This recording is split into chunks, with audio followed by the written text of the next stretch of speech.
Magandang araw sa'yo. May tanong ako. Naisip mo na ba kung bakit yung paborito mong maliit na coffee shop o yung A+ na project team sa office o kahit yung isang community organization na ang ganda-ganda ng nasimulan, bigla na lang nawawala o nangihina kapag umalis yung original na nagumpisa? Para bang yung buong magic ay nasa isang tao lang. At kapag nawala siya, kasamang naglalaho yung magic. Ang tanong natin ngayon ay mas malalim. Ano ba talaga ang sukat ng tagumpay ng isang bagay na pinamumunuan mo? Yung ganda ba nito habang andyan ka o yung tibay nito kapag wala ka na? Mo ang puso ng mga material na hawak natin para sa'yo. Galing ito sa isang manuskrito na ang pamagat ay Reproducibility, a mission that outlives the missionary. At kahit may salitang missionary dyan, ang konsepto nito ay para sa kahit sinong leader, magulang, manager o founder. Susuriin natin ang isang ideya na baka yugyugin ang buong pananaw mo sa ibig sabihin ng legacy, yung sadyang pagdidisenyo ng isang proyekto para mabuhay at lumago ng higit pa sa taong nagsimula nito. Okay, let's unpack this. Kasi sa totoo lang, ang sakit isipin na maraming magagandang simulain ang parang may expiration date na nakatali sa founder. So, bakit ito nangyayari? At mas mahalaga, paano natin maiwasan yung tinatawag ng source na tahimik na pagkabigo o a quiet failure? Alam mo, ang unang punto na talagang tumatak sa akin dito ay hindi naman daw nabibigo ang karamihan ng misyon dahil kulang sa passion o sakripisyo. In fact, kabaligtaran, all in yung mga leader, 100%. Ang problema, mas subtle.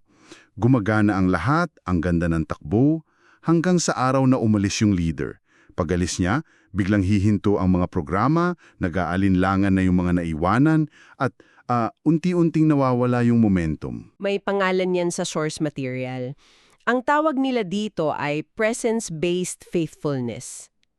Ang ganda pakinggan, di ba? Katapatan na nakabatay sa presensya. Pero ang ibig sabihin niyan, hindi sinasadya yung buong sistema, yung mga desisyon, yung energy, yung direksyon, ay nakasabit lahat sa isang tao. Siya yung araw at lahat ng planeta ay umiikot sa kanya. So, the moment na mawala yung sentrong yon, apektado lahat, guguho ang sistema. At ang trahedya, tulad ng sabi mo, hindi ito dahil sa katamaran. Ito ay dahil sa maling definition ng tagumpay. Oh, parang yung team sa office na super productive lang kapag nakitingin si boss. The moment na mag-leave siya for a week, parang walang direksyon, walang gumagalaw. Gano ba yung idea? At dito, may ginamit silang analogy na talagang, wow, sobrang simple pero ang lakas ng dating. Yung paliparan daw, ang airport. Yes, the airport. Sinasabi sa manuskripto na ang airport ay isa sa mga pinaka-brutal na spiritual spaces. Isipin mo, nandun lahat ng emosyon, yung mga huling yakap, yung mga I love you, yung mga bilin. Pero pagkatapos ng lahat ng iyon, kapag lumipad na ang eroplano at nawala na sa paningin, may isang tanong na naiwan sa hangin para sa mga naiwan. Okay, anong mangyari ngayon? Grabe. At yun daw ang tunay na test. Hindi yung performance review mo habang nandoon ka, kundi yung nangyayari isang taon matapos kang umalis. Inilalantad nito kung ang itinayo mo ba ay isang building na kayang tumayo sa sarili niyang mga paa o isang tent na nakatali lang sa'yo at babagsak kapag binitawan mo. Ang tanong na yun ang bumabago sa lahat. Magpapatuloy ba ito kung ako ay aalis? Exactly. Dahil kung ang sagot ay hindi, o hindi namin sigurado, ibig sabihin kahit gaano pa kaganda ang mga numero at resulta ngayon, may fundamental flaw sa disenyo ng buong misyon. Okay, so malinaw na yung problema. Malinaw na yung maling sukatan ng success. Ang laking tanong ngayon ay, ano ang tama? Kung hindi presence-based ang goal, ano dapat ang tinitingnan natin? Paano ba dapat sukatin ang tagumpay ayon sa banal na kasulatan at sa source na ito? Dito na pumapasok yung pagbabago ng pananaw. Sinishift ng source ang focus natin sa isang verse sa John 15:16, kung saan sinabi ni Jesus, "Pinili ko kayo upang humayo at magbunga, at ang inyong bunga ay manatili." Binibigyang diin nila yung huling dalawang salita, bunga na nananatili or fruit that remains. Hindi lang basta bunga, kundi bungang may kakayahang manatili at magpatuloy. So hindi lang siya basta production, hindi lang paramihan ng ani this season. Hindi. Kasi ang bunga na nananatili ay may dalang buto sa loob. May kakayahan itong magparami ng sarili niyang buhay nang hindi na kailangan yung orihinal na puno. Ikinukumpara ito sa isang alagad. Ang isang alagad na masunurin pero hindi kayang tulungan ng iba na maging masunurin din ay ayon sa biblical definition, hindi pa kumpleto. Ang goal pala talaga ng Diyos ay multiplikasyon, hindi lang addition o accumulation. He prefers reproduction over collection. Teka, dito nagiging interesting. Kasi kung iisipin mo, yung mga bagay na kadalasan nating itinuturing na tagumpay, yung mabilis na pagdami ng tao, yung atensyon mula sa iba, yung paglaki ng budget, kung minsan, yang pa mismo yung nagiging kaaway ng bunga na nananatili. Paanong nangyayari yun? Dahil nagbabago yung laro. Ang nagsimula bilang simpleng pagsunod ay maaaring maging isang performance. Kapag imalaki ang isang ministeryo o organisasyon, dumarating ang mga external expectations. Gusto ng mga donor na magagandang report. Gusto ng audience ng mas malalaking events. Dahil dito, dahan-dahang nagiging mas mahalaga ang kontrol kaysa sa pananampalataya. Gusto mong siguraduhin na maayos ang lahat, kaya hinihigpitan mo ang hawak mo, imbes na magtiwalang mag-empower ng iba. At dito, binabangkit yung mga modelo ni Jesus at ni Apostol Pablo. Si Jesus, nagturo sa libo-libo, pero ang focus ng discipleship niya nasa labang dalawa. Sila yung ininvestan niya para mag-multiply. At si Pablo, ito yung nakakagulat. Oo, ang strategy ni Pablo ay ang tinatawag nilang hit and run in a good way. Hindi siya nagtatagal sa isang lugar. Ang ginagawa niya, darating siya, mag-evangelize, magdi-disciple ng mga bagong mananampalataya, at kapag meron ng sapat na pundasyon, magtatalaga siya ng mga local na leader, mga elders, ibibigay sa kanila ang otoridad at aalis na siya. Wait. So ang goal niya ay maging unnecessary. Ang wild nun. That's so counterintuitive sa leadership culture natin ngayon, di ba? Ang gusto ng maraming leader ay maging indispensable. Yung pakiramdam na pag wala ko, wala kayo. Bakit baliktad ang modelo ni Pablo? Magandang tanong yan dahil binabangganan niya ng ego nating lahat. Para kay Pablo, ang pamumuno ay hindi tungkol sa kanya. Ito ay tungkol sa kaharian ng Diyos. Ang sukatan ng tagumpay niya ay hindi kung gaano siya kakailangan, kundi kung gaano kabilis siyang hindi na nagiging kailangan. Para sa kanya, ang pagiging dispensable ay tanda na nagtagumpay siya sa pag-i-empower ng local church.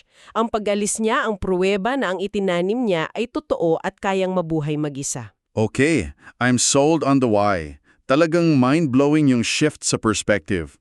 Pero yung how, yan ang laging mahirap. Kung gusto mong bumuo ng isang bagay na magpapatuloy, isang bagay na reproducible, ano yung mga practical steps na kailangan mong gawin? Ano yung mga haligi ayon sa manuskrito? May 3 pangunahing haligi na inilatag nila. At ang una ay scalable simplicity o ang kapangyarihan ng pagiging simple. May isang linyang paulit-ulit dito na parang mantra, complexity kills movements. Complexity kills movements. Oo nga naman, parang yung sobrang komplikadong software na kailangan mo pa ng 2 araw na training para lang matutunan o yung strategy sa isang kumpanya na nasa 100-page PowerPoint deck na walang nakakaintindi. Hindi mo yan kayang i-duplicate. Exactly. Ang mga komplikadong sistema ay nangangailangan ng mga eksperto, ng malaking pondo, ng special technology. At dahil dyan, iilan lang ang makakagawa nito. Nagkakaroon ng bottleneck. Ngayon, ikumpara mo yan sa pamamaraan ni Jesus. Mga simpleng talinghaga na galing sa araw-araw na buhay, pagkain ng sama-sama, pagtatanong, lahat yan ay simple, madaling tandaan, at kayang ulitin ng kahit sino, kahit saan. Okay, I get that. Pero hindi ba delikado yan? Baka naman yung sobrang pagiging simple ay mauri sa pagiging mababaw o kulang sa substance. Baka ma-water down yung message. Iyan ang tamang pag-iingat at nililinaw yan ng source. Ang pagiging simple ay hindi nangangahulugan kababawan. Ito ay nangangahulugan lalim na kayang dalhin o portable depth. Ang core idea ay malalim pa rin pero ang paraan ng pagpasa nito ay accessible sa lahat. Hindi mo kailangan ng PhD para maipasa ang ebanghelyo. Kailangan mo lang ng isang buhay na binago nito. Okay, that makes sense. Portable depth, ganda nun. So, scalable simplicity ang una. Anong pangalawa? Ito yata yung pinaka-critical sa lahat. Ito na. Ang pangalawa ay indigenous leadership o lokal na pamumuno. At dinidefine nila ito hindi lang bilang isang magandang suggestion, kundi isang biblical mandate. Ang ebanghelyo ay idinisenyo para mag-ugat ng malalim sa lokal na lupa, hindi para manatiling isang imported na produkto na laging nakadepende sa nagdala nito. At hindi lang ito tungkol sa pag-train sa kanila, di ba? May mas malalim pa dyan. Oo, hindi lang ito paglilipat ng impormasyon, kundi paglilipat ng autoridad. Ito na yung tunay na litmus test ng tiwala. Ito yung moment na bilang leader, handa ka nang ibigay yung susi ng opisina, yung access sa bank account, yung final say sa mga desisyon, sa mga local leaders na tinuruan mo at magtitiwala kang aalagaan nila ito, kahit alam mong hindi pa sila perpekto at magkakamali sila. Grabe yung konsepto ng pagtulong na nakakasama or helping that hurts na binanggit nila dito. Parang yung magulang na sa sobrang pagmamahal, laging ginagawa yung homework ng anak. Ang intensyon ay tumulong pero ang resulta, hindi natututo yung bata na tumayo sa sarili niyang paa. Perfect analogy. At sa context ng misyon o organisasyon, nangyayari yan kapag lahat ng pondo, lahat ng desisyon, lahat ng magagandang ideya ay laging galing sa labas. Anong nangyayari sa local leaders? Nagiging passive sila, nagiging dependent, naghihintay na lang sila ng instructions, imbes na maging empowered, nagiging well-managed employees lang sila. Pinapatay nito ang lokal na inisyatiba at dignidad. At yung pagtulong na nakakasama, madalas isang malaking parte niyan ay pera, di ba? Which brings us to the third pillar, isang bagay na hindi natin madalas pag-usapan.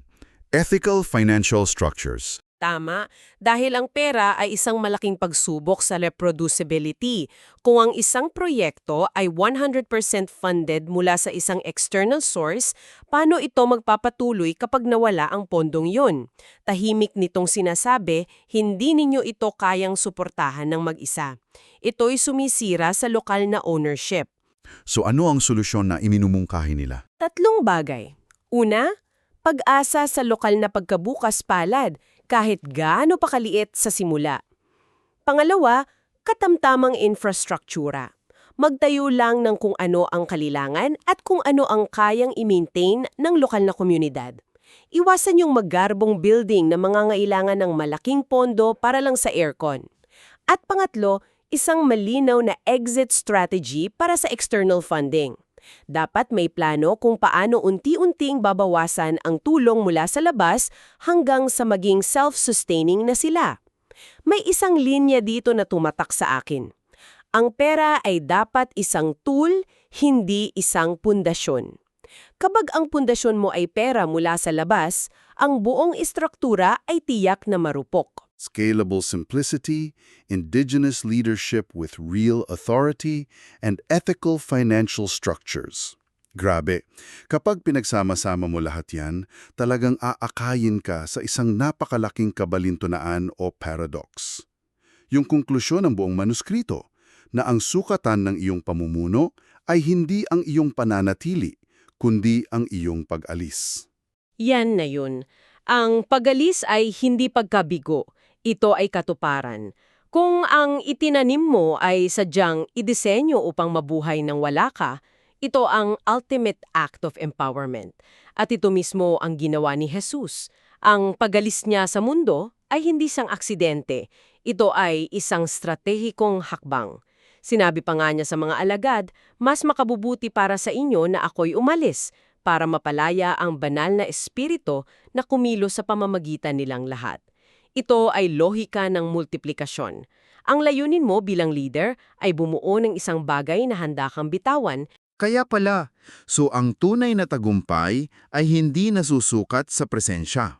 Hindi sa dami ng aktibidad na nakikita natin ngayon, kundi sa pagiging permanente ng bunga. Hindi sa kung gaano kakahalaga ngayon, kundi kung gaano ka na hindi kakailanganin sa hinaharap dahil ang bunga ay nagpaparami na ng hindi nakadepende sa isang individual, isang kultura o isang daloy ng pondo. Ang pinag-usapan natin ngayon ay isang radikal na pagbabago sa kung paano natin tinitingnan ng epekto at pamana. Isang pag-alis sa superhero complex ng leadership. Ang tunay na sukat pala ng isang misyon, ng isang legacy, ay hindi ang itinayo mo habang naroroon ka, kundi ang patuloy na lumalago kapag wala ka na. At para sa iyo na nakikinig, iiwan namin sa iyo ang isang tanong mula mismo sa manuskrito para pag-isipan mo. Hindi lang ito para sa mga misyonero sa ibang bansa. Ito ay para sa sino mang namumuno ng isang team, nagtuturo sa isang klase, nagpapalaki ng anak, o nagtatayo ng anumang inaasahan mong magtatagal. Ang tanong ay ito: isipin mo sa isang iglap na ang misyong mo ay natapos bukas, hindi maingat na inilipat sa iba, natapos lang, biglang stop.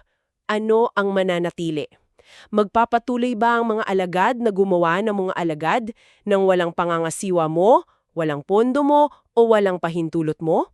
Ang sagot sa tanong na yan ay maaaring magbunyag ng lahat.